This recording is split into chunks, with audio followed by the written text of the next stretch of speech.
Hello everyone, welcome back to our YouTube channel. So आता मी ज्वारीच्या भाकऱ्या करते. हे उकडलेल्या ज्वारीच्या भाकरीचं पीठ आता रेडी आहे. हे मळून चांगल्या भाकऱ्या करणार आहे मी.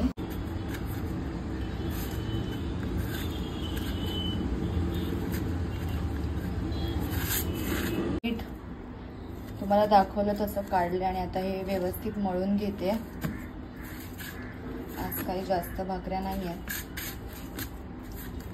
असं व्यवस्थित मऊ मळून घ्यायचं पीठ हे ज्वारीच्या भाकरीसाठी.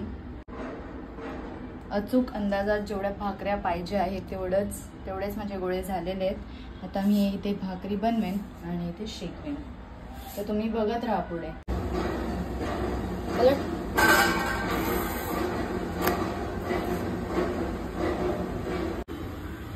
इकडे भाकरी रेडी होते आणि इथे शेकवते भाकरी.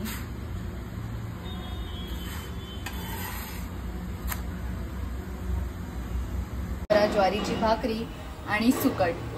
Keep watching our channel. Thank you.